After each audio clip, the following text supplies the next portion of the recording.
পৃথিবীর অন্যতম ভয়ঙ্কর এবং শক্তিশালী শিকারী হল রেটিকিউলেটেড পাইথন বা অজগর সাপ। এটি লম্বায় 30 ফুট পর্যন্ত হতে পারে। অজগরের দৃষ্টিশক্তি খুব একটা ভালো নয়, কিন্তু এর ঠোঁটের উপর থাকা হিট পিট থার্মাল সেন্সরের কাজ করে। সে অন্ধকারেও উষ্ণ রক্তের প্রাণীকে স্পষ্ট দেখতে পায়। শিকারের কাছাকাছি এসে অজগর বিদ্যুৎ বেগে আক্রমণ করে। এই গতি মানুষের চোখের পলক ফেলার চেয়েও দ্রুত। এর মুখে প্রায় 100টি দাঁত থাকে। দাঁতগুলো পেছনের দিকে বাঁকানো, যাতে শিকার একবার আটকা পড়লে আর বেরিয়ে যেতে না পারে। কামড় বসানোর সাথে সাথেই সে তার বিশাল শরীর দিয়ে শিকারকে পেঁচিয়ে ধরে। একে বলা হয় কনস্ট্রিকশন। অজগরের পেঁচানোর শক্তি বা প্রেসার প্রায় 10 PSI হতে পারে। এটি বুকের ওপর একটি ছোট বাস তুলে দেওয়ার সমান। আমরা ভাবি সাপ শিকারকে শ্বাসরোধ করে মারে, কিন্তু আধুনিক বিজ্ঞান বলছে ভিন্ন কথা। আসলে ঘটনাটি ঘটে আরও দ্রুত। অজগরের এই প্রচণ্ড চাপে শিকারের রক্ত সঞ্চালন বন্ধ হয়ে যায় এবং হার্ট অ্যাটাক বা কার্ডিয়াক অ্যারেস্টের কারণে মৃত্যু হয়। শিকারের মৃত্যু সাধারণত খুব দ্রুত এবং যন্ত্রণাহীন হয়, কারণ মস্তিষ্কের রক্ত চলাচল কয়েক সেকেন্ডেই বন্ধ হয়ে যায়। শিকার মারা যাওয়ার পর সাপ তার জিভ দিয়ে ছুঁয়ে নিশ্চিত হয় এবং সব সময় শিকারের মাথা থেকে খাওয়া শুরু করে। কিন্তু প্রশ্ন হলো, সাপের মুখ তো ছোট। এত বড় একটি আস্ত গরু বা প্রাণী সে কিভাবে তার পেটের ভেতর ঢোকাবে? এখানেই অজগরের আসল রহস্য। মানুষের চোয়াল হাড়ের সাথে ফিক্স থাকে, কিন্তু সাপের চোয়াল মোটেও ফিক্স নয়। এদের ওপর এবং নিচের চোয়াল ইলাস্টিক লিগামেন্ট দিয়ে যুক্ত থাকে, যা অবিশ্বাস্যভাবে প্রসারিত হতে পারে। এদের খুলির পেছনে কোয়াড্রেট বোন নামের একটি হাড় থাকে, যা ডাবল কবজার মতো কাজ করে। ফলে সাপ তার মুখ 150 ডিগ্রি পর্যন্ত হাঁ করতে পারে। শুধু তাই নয়, সাপের নিচের চোয়াল দুটি আলাদা ভাগে বিভক্ত। মাঝখানে কোনো হাড় নেই, আছে শুধু নরম টিস্যু। ফলে চোয়াল দুটি দুই দিকে ছড়িয়ে যেতে পারে।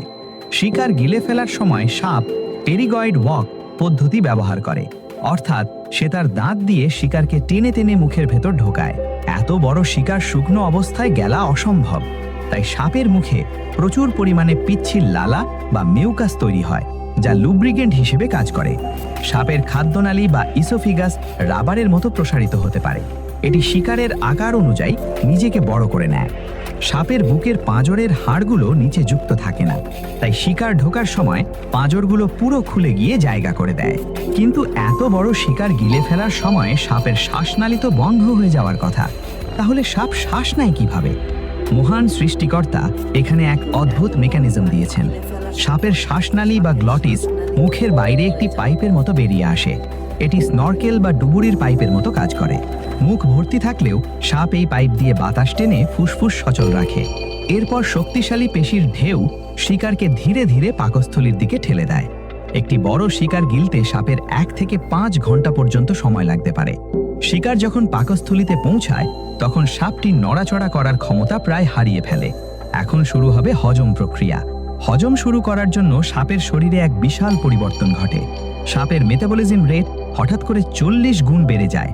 অবিশ্বাস্য হলেও সত্য, হজম প্রক্রিয়ায় সাহায্য করার জন্য সাপের হৃৎপিণ্ড এবং লিভার আকারে প্রায় 40% বড় হয়ে যায়। সাপের পাকস্থলী থেকে তীব্র হাইড্রোক্লোরিক অ্যাসিড নিঃসৃত হয়। এই অ্যাসিড এতটাই শক্তিশালী যে এটি লোহা বা দাঁতও গলিয়ে ফেলতে পারে। মানুষের পেটের অ্যাসিডের পিএইচ মান 3 থেকে 4, কিন্তু সাপের পেটের অ্যাসিড 1.5 থেকে কম।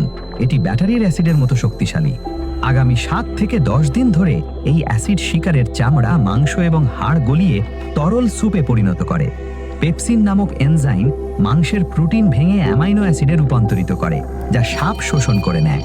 গরু বা ছাগলের শক্ত হাড়গুলো এই অ্যাসিডের কাছে হার মানে এবং পুরোপুরি গলে ক্যালসিয়ামে পরিণত হয়।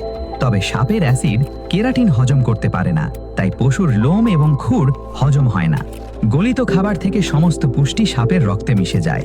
হজম শেষ হলে কয়েক সপ্তাহ পর সাপ বর্জ্য পদার্থ বা ইউরিক অ্যাসিড এবং হজম না হওয়া লোমগুলো শরীর থেকে বের করে দেয়।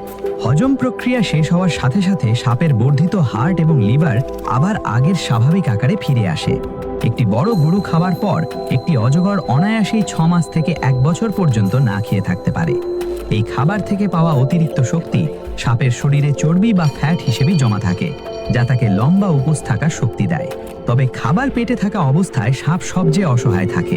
তখন সে দ্রুত নড়তে পারে না, যদি হজমের সময় কোনো বিপদ বা শত্রুর আসে, তবে সাপ জীবন বাঁচাতে সেই শিকার উগরে দেয় বা বমি করে ফেলে, যাতে সে দ্রুত পালাতে পারে।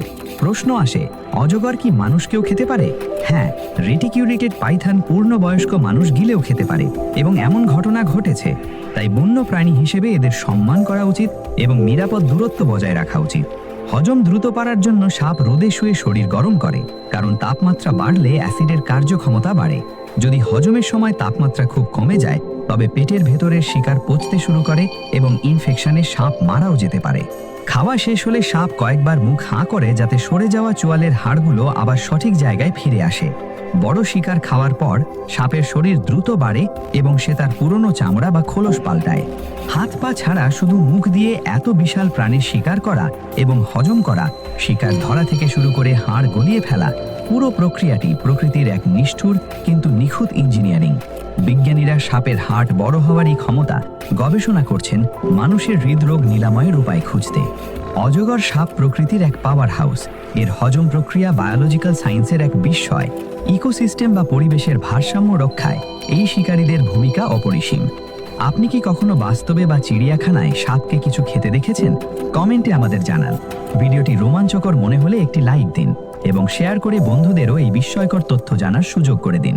প্রকৃতির এমন অদ্ভুত সব রহস্য জানতে আমাদের চ্যানেলটি সাবস্ক্রাইব করে বেল আইকনটি ক্লিক করুন। দেখা হবে পরবর্তী ভিডিওতে। ততক্ষণ পর্যন্ত সতর্ক।